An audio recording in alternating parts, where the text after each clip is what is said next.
Hey, how you doing? I'm doing good, boss, and yourself? In my dim on. What's up? 95. I'm buckling. What do you do? My life away, though. I don't care. Stop. What are you doing? Look in there and saw the boy laying there. I'm trying to drug him out where he is now and deal with it. All right, are you good? July 6th, 2021, Anne Arundel County, Maryland. Officers from the Anne Arundel County Police Department were called to a home in Curtis Bay after a woman named Latrice Banks reported that her 15-year-old son, Dasan Jones, was not responding. Latrice had been trying to pick Dasan up from the home that afternoon, following a court appearance. The last message she received from him was a single text saying he had already left. He went silent after that. The context of that morning made the call something other than routine. Just hours before officers knocked on the door, Latrice Banks and her husband, Eric Glenn Banks Jr., had stood in front of a judge for a protective order hearing. The court granted mutual orders requiring both to stay away from each other unless police were present. Eric was also a suspended Baltimore City Police Department officer with 10 years of prior Marine Corps service. It took him several minutes to answer the door. He came to it out of breath. Hey, how you doing? I'm doing good, boss, and yourself? What's going on today, man? You're supposed to be serving peace protective order. Supposed to be serving it on you or on... Both of us. Okay. The judge just ordered us to stay away from each other. Okay. Sit down, buddy. Sit Do down. you all have some sort of like court order agreement on custody or something? My oldest, I know he ran out the back door somewhere. All his stuff out the back door. He ran out? What's going on, boss? I know you get DJ. I know you're getting tired of seeing us. Where's DJ? She called him and he went out the back door. He's not here. No.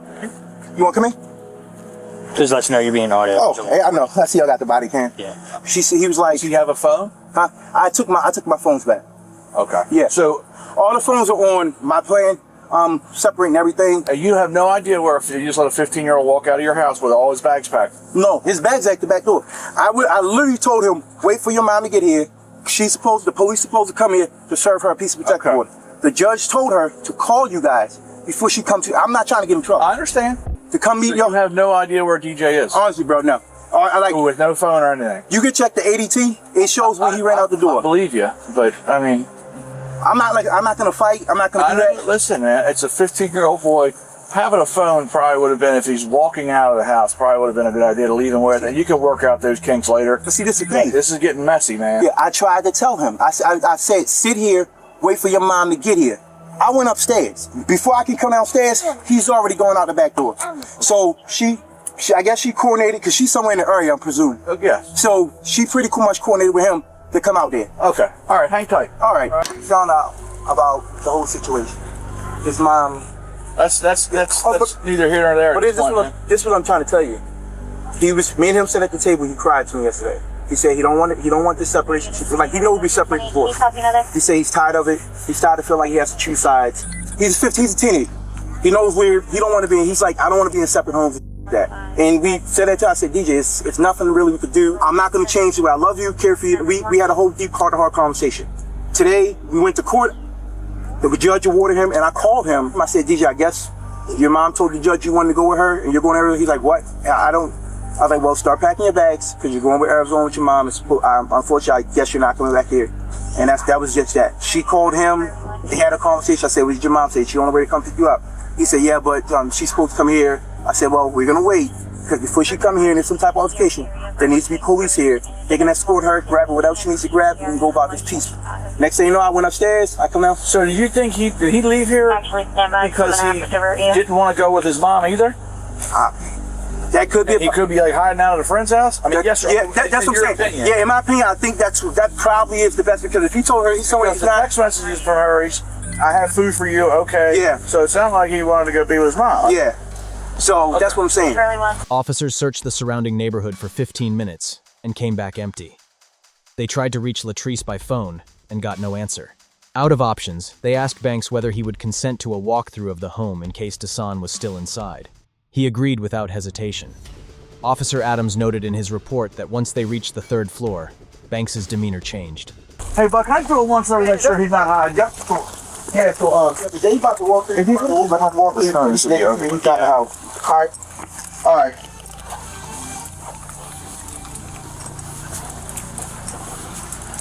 That's your room. The one with the bunk bed right here? Yeah. This is the kids' room. DJ. This is my room right here. Yeah, he's told us he's not hiding. It might dim on you. You need two batteries. What's up? They came right now. All right, where are we? Starting at it. I have one starting now. DJ! What's up? What happened? Let's go to the car, all right? Yeah, let's go to the car. EMS worked on Dasan Jones at the scene. He was declared deceased shortly after. Banks remained in the patrol vehicle, while officers secured the area. Can I just kiss my boys real quick? No, I need you just in the car, Listen, all right? my boys. Look, All right. listen. Yeah, I got you, bro. Just let me kiss my boys. Stay in the car. Bro, just let me kiss my boys. Stay in the car. Everybody's trying to grab a gun. Everybody's trying to grab a gun. Burn him out. Burn him out. Burn him out. Burn him out. Correct. 448. 3 times now. During the drive to the station, he struck his head against the interior cage of the vehicle several times. Stop. I can't stop. Yes, you can. It's on my wrist. And my hands going numb. Are you on your side? You gonna stop? Yeah. My hands going numb. All right, turn them right down. I go up and weigh it off. He wouldn't be up here. There's an attic thing. Undone with a screw in it. He looked in there and saw the boy laying there. I was trying to drug him out where he is now and did what I could. I immediately, as soon as I saw the boy's leg, like 95 hands, they get him out of here and asked for more units to start the CPR. Drug him out and started CPR. You're good. You're not hurt. No, I'm hurt. If I'd have just did that first. Yeah, like, well, we went upstairs to check the house. Yeah. Gun safe area. What's up? There's like a gun safe area, and my partner looked in there, 95, and I don't know what's going on. And then when we took it to my car, he unbuckled. I gave him an opportunity because I needed to double lock his stuff, and then he unbuckled himself, went out, and grabbed. At the station, Banks was separated from his sons and from Latrice. Evan and 3-year-old Tristan were placed in a children's safety room. Latrice was taken to an interview room of her own. Detectives decided to speak with her first. There's a lot of specific questions that I wanted to talk to you about.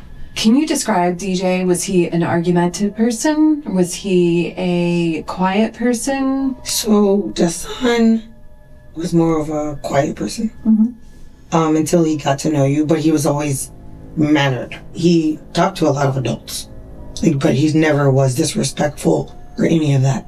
I had teachers from his elementary, the principal, middle school, they all showed up for my son. He was that type of child. You know when teachers come. Would you say he was a sweet boy? He was very sweet and always willing to help.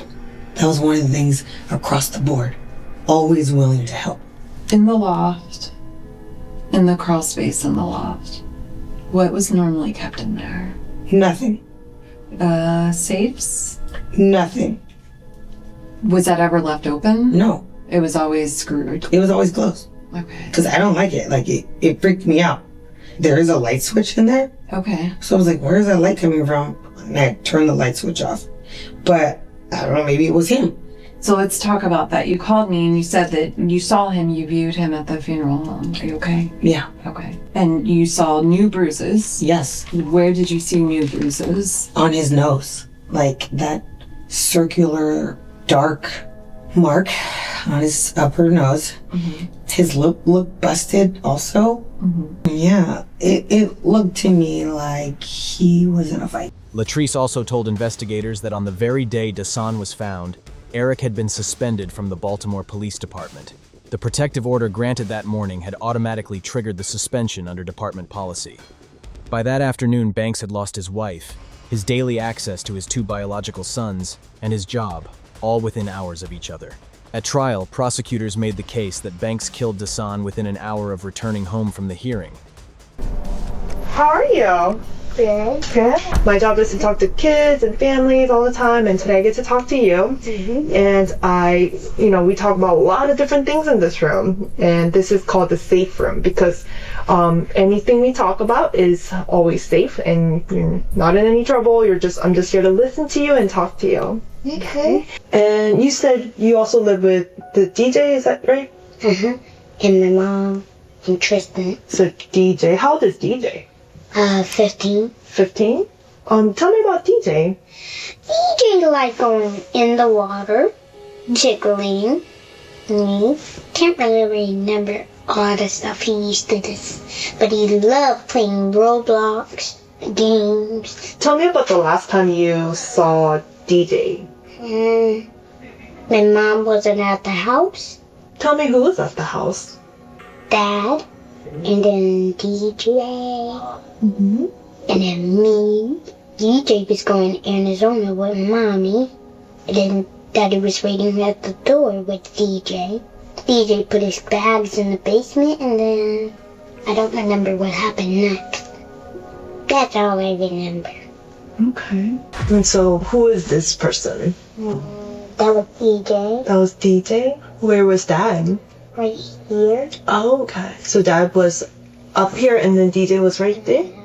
Okay. Where did they go after? They never went anywhere. They were just waiting at the steps. Oh, they were waiting at the steps? Who was he waiting for? Or what was he waiting for? And he was bringing your mom king. You said that one of your children said something to you? Evan. Evan. And what did Evan say? That he saw Daddy bringing DJ upstairs. And I said, where were you? And he said he was in the living room. I just didn't want to pry too much, but then I said, oh, was DJ sleeping? He said, no, he wasn't snoring. And then I said, was he moving? And he was just like, no. And then he also told me that Daddy made him and Tristan go in the bathroom and cover their eyes. Okay. But this was before. This was when the police first knocked at the door. Okay. Evan didn't say anything about the knock because he told him to go in the bathroom first. So I'm a little confused of like the order. So I don't know if that's maybe when he was going to let the police in. But Evan did say he saw that. And he was in the living room because he told me he was watching Loki. As a way of inflicting the most damaging loss possible on the day Latrice finally got the order she had been seeking, Banks was brought to interview room 2B, a room set aside for high-priority cases. Because of his earlier struggle with officers, he was handcuffed to the table and left alone for several hours while detectives prepared. The investigator, the department assigned to the case, was Detective Louis Adrian, who had his own military background. That background would shape how the interview opened. So, you know why we're here. We want to talk about what happened, why it happened, and anything surrounding that whole situation. But you know as well as all of us that we have to go through Miranda with you. So what I'm going to do is we're just going to go through Miranda first of all, and then I'll start getting all the other information, okay? So you spent 3 years, and you're still active in the Baltimore City Police Department. Yes, sir. So from what I hear, you're suspended? No, I'm suspended now. Well, I'm suspended, yes. Okay. Why? Can you tell me what's going on with that? May 8th, I got a piece of protective order against my wife. Okay. You got one against her? Yeah, I got one against her. Same day, she took the firearms out the house. She took the safe out of the home. You know, Anne Arundel County did press charges. She turned around and went and got a piece order on me, saying that I was following her. But when she got it, that's when pretty much they have to suspend. Yeah, I have to get suspended. Her mom sent my mom something talking about I was following her. This and that. I'm like, how? I'm here at work. How you say I was following? I was like, there's no way. That's when we both ended up at the courthouse, and I was like, because I was like, I'm just putting a stop. So yesterday we go to court, get the piece of protective orders. They grant the whole motion. I mean, for us to stay away from each other. The 2 youngest boys supposed to stay with me. The oldest, he's going to Arizona with his mother. And she tells the judge, like, that's what you want to do, blah, something. So right after that, you know, call him. I was like, hey, start packing your bags. You know, you're going to be going with your mom. He's like, what? Why? I'm like, your mom said you wanted this. Previously to that, me and him had literally just sat down at the table. We sat down at the table and I'm like, what's going on with you? How are you feeling about this? Where are you at with this? And he's like, honestly, I don't know. He's like, I hate it. I don't want to feel like I'm choosing sides. I just want to be left alone with everybody. He's like, I'm tired. So I said, just go and start packing your bags. And he's like, okay. We wait. I get my paperwork. I come home. And on my way home, it's like, I just felt like I was done. Like, you know what? Today's going to be the day I'm going to do it. Okay. Yeah. I feel like my family's falling apart. I'm suspended from work. Possibly going to lose my job. So it's like, situation building. Keep going. It's like vendetta. And I even sent her a text to say, I don't know why we feel like. So at this point, it's like, you know what? I'm just tired. Yeah, you're tired of it. Yeah, it's a way out to get peace. I get. Yeah, a lot of people go through that, man. Yeah, and it was like nothing. I felt like everything was just coming to an end. just gonna do it. It is what it is. So when you got home yesterday, was there anyone in the house? Yes, it was. The son was in the house. Okay. Evan was in the house, and Tristan was in the house. So you go in there and you're doing all this stuff, right? I go in there and I go in there. I see him upstairs. Like he got his bags packed. I had to go take your stuff downstairs when your mom's come. And she called him. It's like, mom's calling. He was like, what do I say to her? I say, tell her, just talk to her. Like, she called me, whatever. And he answers the phone and they have a conversation. And that's when I'm like, okay, what'd she say to you? She said she's gonna be in the area, just bring my stuff downstairs. I said, okay, cool. I said, so the police should be coming. And when they come, everything goes smoothly. I go downstairs and I'm in the kitchen. I just made a big bowl of, Gatorade. Not big bowl, but big picture of Gatorade. It's blue. It's probably still, I believe it's still on the counter. I remember Tristan, I told Tristan, I said, Tristan, go get your shoes. Tristan said, okay. So Tristan goes upstairs, he gets his shoes. And he comes, he's like, Daddy, what's wrong? DJ. I'm like, huh? So I go upstairs and DJ's in the bathroom, and he's in the tub. And that's when I seen him. I was like, what the fuck? That's why I pulled him out the tub. And as I'm pulling him out the tub, I laid him flat on his back on the floor. I'm not sure. I think it was Evan or Tristan. He was like, Daddy, somebody at the door. And I'm just looking at my feet. I'm like, what the fuck is this? I'm like, what the fuck? So I go downstairs. I go to the front door. The officer's there. Okay. And I panicked. I was like, I don't know what the fuck to say. So he asked me, he was like, hey, what's going on? I started talking to him, telling him what's going on. And at the time, he was upstairs on the floor, in the bathroom. When he said, was she here? My mind, I was like, no. Okay. Yeah. You panicked? Yeah.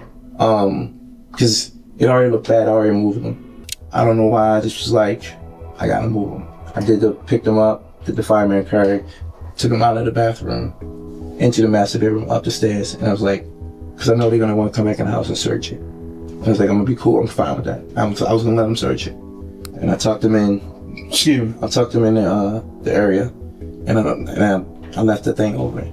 So when you say the area, you're talking like a little crawl space. Okay, yeah. All right. They put the handcuffs on me.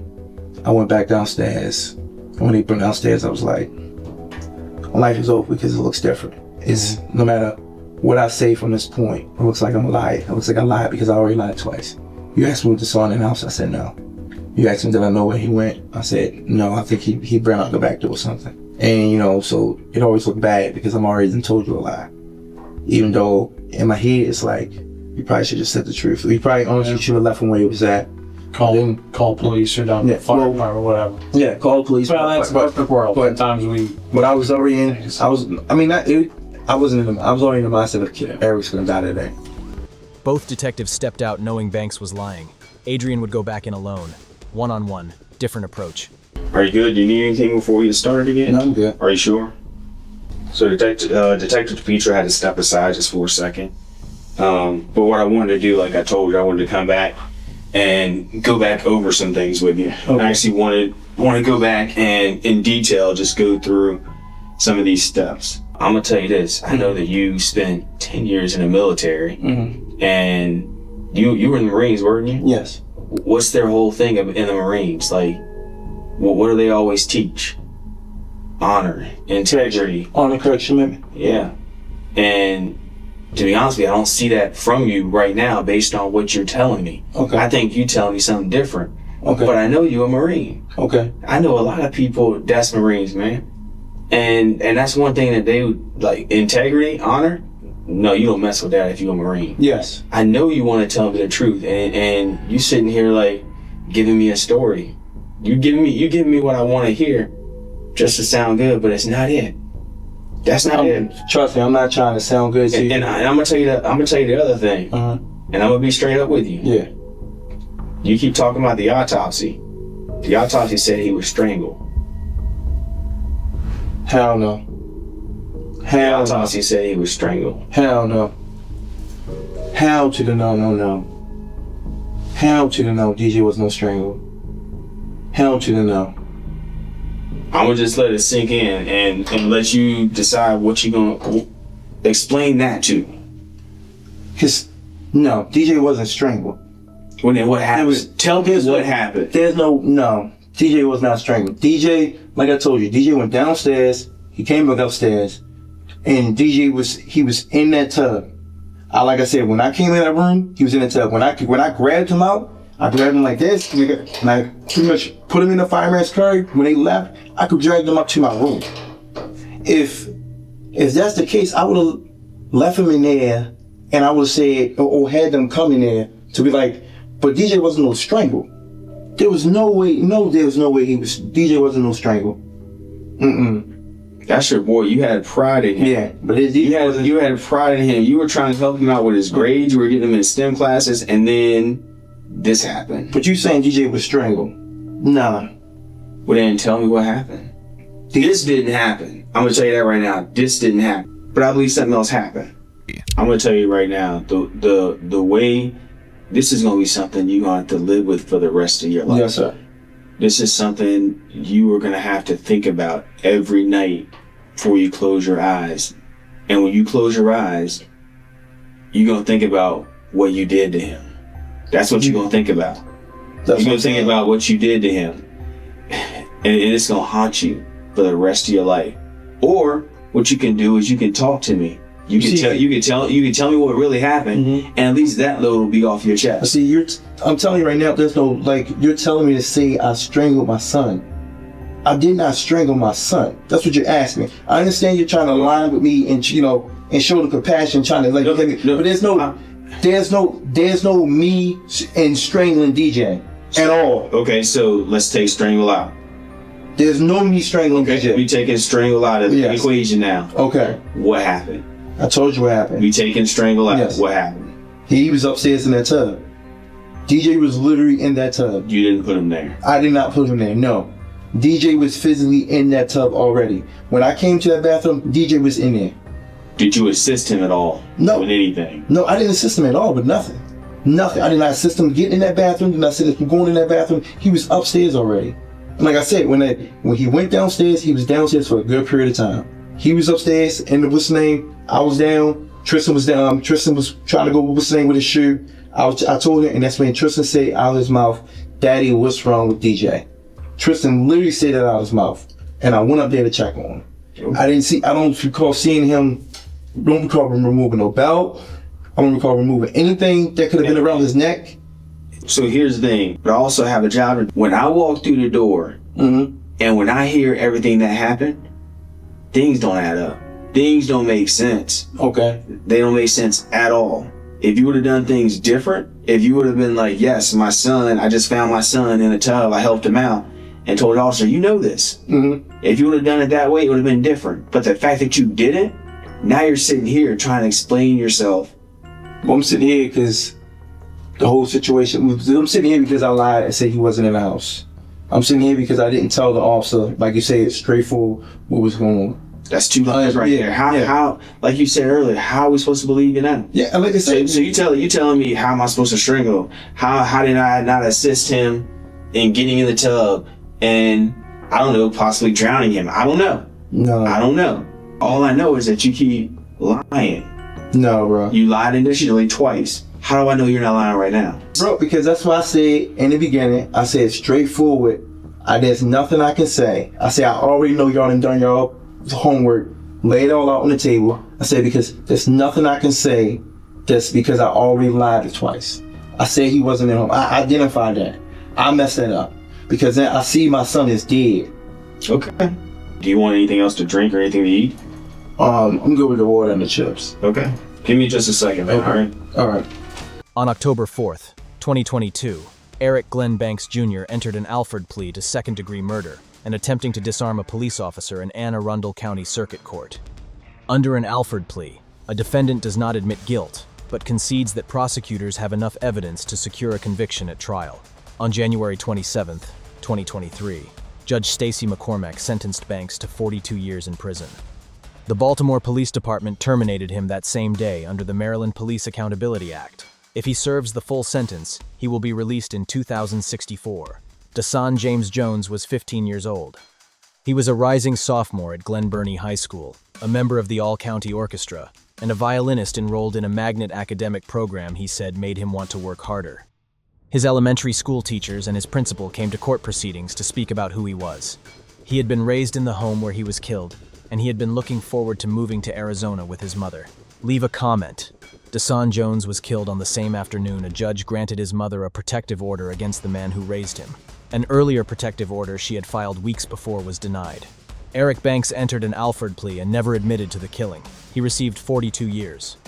Tell me what you think about protective order processes after watching this case, and whether the legal system responded in a way that matched what happened inside that home. Subscribe if you are new here.